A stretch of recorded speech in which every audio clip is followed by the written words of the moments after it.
Good morning, student. Today we are going to study the second part of income, that is called MPS. बच्चों, MPS क्या होता है, पहले उसको जानने से पहले हम ये जानेंगे कि जो MPS जो लिखते हैं MPS में जो S होता है वो है क्या, सेविंग। तो बच्चों ये जानना होगा कि सेविंग क्या होता है। तो मान लीजिए आपने कमाया 100 रुपया, ठीक है, उसमें से आपने 80 रुपया खर्च कर दिया, ये 20 रुपया सेविंग कहलाएगा। यहाँ तक क्लियर है। नेक्स्ट पार्ट हम लोग चलते हैं। अब इसी को हम लोग इनकम को Y से डोनेट करेंगे, कंजप्शन को C से डोनेट करेंगे और सेविंग को S से डोनेट करेंगे। तो फार्मूला क्या बनता है, Y में से C को घटा देने पर S मिलता है। सही है कि नहीं? ठीक है ना। तो इस चीज को आप समझ लिए होंगे कि जब हम लोग अपने इनकम को खर्च ना करें, ठीक है, उसमें से कुछ पैसे को बचा लेंगे तो वो बन जाता है सेविंग। तो अब हम लोग चलते हैं इसका सेकंड पार्ट कि सेविंग का नेचर क्या है, यानी सेविंग क्या कैसे हो जाएगा। तो इकोनॉमिक के इसका रूल क्या है, एजम्पशन क्या है, उसकी बात में हम लोग करते हैं कि ये जो सेविंग होता है वो इनकम पर ही बेस्ड होता है। जिस प्रकार मैंने आपको पिछले वीडियो में बताया था कि कंजप्शन जो होता है वह सेविंग पर ही बेस्ड होता है, ठीक है। यानी आप कह सकते हैं कि Y में से C को घटा दिए, यानी कंजप्शन को घटा दिए तो S मिला, ये करेक्ट है। अब आते हैं नेक्स्ट चीज कि जैसे अब हमको रिलेशन बनाना है इस पर, यानी कि Y अगर बढ़ता है तो S भी बढ़ेगा, यानी कि इनकम बढ़ता है तो सेविंग भी बढ़ता है। तो आप इसको कैसे लिखेंगे, ठीक है ना। फंक्शनल मैंने सिखाया था ये वाला, ठीक है। तो आप इसको ऐसे लिख सकते हैं कि आप बोल भी सकते हैं और कि as income increases saving also increases. अब हम लोग का नेक्स्ट टॉपिक आज का है APS, ठीक है, APS, और दूसरा टॉपिक है MPS। ये दो टॉपिक हम लोग पढ़ेंगे। तो APS तो मैंने आपको फिर से याद दिला रहा हूं, आपने MPC का फॉर्मूला क्या लिखा था, C/Y, ठीक है। और इसमें डेल्टा लगा देते हैं, ठीक है, मैं अभी आपको सिखा रहा हूं। फिर उसी तरह से APC का फॉर्मूला क्या लिखे थे, C/Y, ठीक है।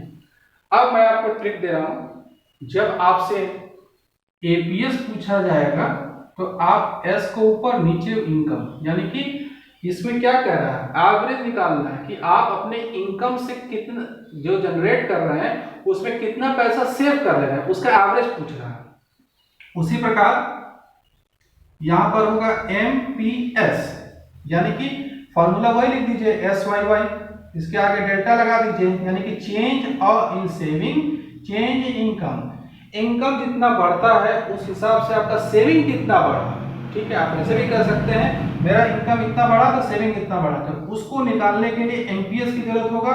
और इसमें क्या पता करते हैं कि मेरा इनकम इतना रुपया है, तो अभी इसी को हम सॉल्व करके देखेंगे कैसे बनता है। देखिए पहला, अब देखिए इनकम 1000 है, ठीक है, आपका इनकम कितना है 1000 है, सेविंग कितना है, इनकम आपका 1000 है, सेविंग कितना है 100 रुपया है।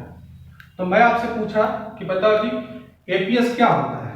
तो APS निकालने के लिए क्या करेंगे, इनकम को नीचे लिख दीजिए 1000 और सेविंग को ऊपर लिख दीजिए, ये 2 जीरो कैंसिल हो गया, यानी कि 0.1। ये आपका आंसर है जिसको आप चेक कर सकते हैं, ठीक है। तो APS में आप लिख दीजिए 0.1। नेक्स्ट क्या है, नेक्स्ट फिर निकालिए APS। इसमें अगर ये 1100 रुपया आपका, अगर Y 1100 रुपया है और कंजप्शन 980 रुपया है, सॉरी आपको सेविंग निकाल रहे हैं, ठीक है, सेविंग निकाल रहे हैं, तो क्या होगा, यानी कि आपकी आमदनी अगर 1100 रुपया है तो सेविंग बढ़ गया, देखा आपने, आपकी आमदनी बढ़ी सेविंग भी बढ़ गया, तो हमने इस रूल को फॉलो भी किया, ठीक है। तो इसको भी हम लोग वैल्यू निकाल देते हैं, कितना आता है 0.11। ठीक है, इसको हम लोग कट करेंगे तो 0.11। अब नेक्स्ट आते हैं एमपीएस पर। एमपीएस कैसे निकालेंगे, मैंने आपको ट्रिक बताया था। ठीक है, सिंपल, आपको कुछ नहीं करना है, फार्मूला वही रहेगा। ठीक है, फार्मूला क्या है, अगर एमपीएस निकालना है, एमपीएस इज इक्वल टू हमेशा इनकम नीचे ही होगा। सेविंग निकालना है तो सेविंग को एस लिख दीजिए, यहाँ सी निकालना है तो सी यहाँ पर लिख दीजिएगा और यहाँ पर डेल्टा लगा दीजिएगा। अब डेल्टा एस कैसे निकालना है, सिंपल है, डेल्टा एस और डेल्टा वाई। ठीक है, तो आप यहाँ पर देखिए ऊपर वाला में तो कोई चेंज हुआ ही नहीं है, तो उस कॉलम को छोड़ दीजिए, यानी ऊपर में कोई सेविंग था ही नहीं, कोई आमदनी था ही नहीं। नीचे चले आइए, नीचे में देखिए आपका सेविंग कितना हो गया, डेल्टा एस यानी 120 रुपये वर्ग हो। अब पहले कितना था 100 था, यानी कि 20।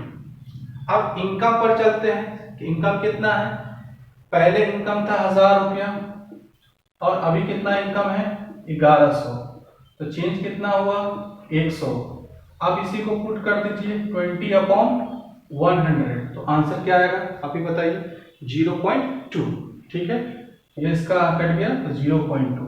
बच्चों, इस प्रकार से आप एमपीएस और एपीएस को भी निकाल सकते हैं। तो आप यहाँ पर ये सीख गए होंगे कि कैसे फार्मूला को डेराइव करना है, कैसे सीखना है। मैं आपको सिंपल तरीका बता दिया।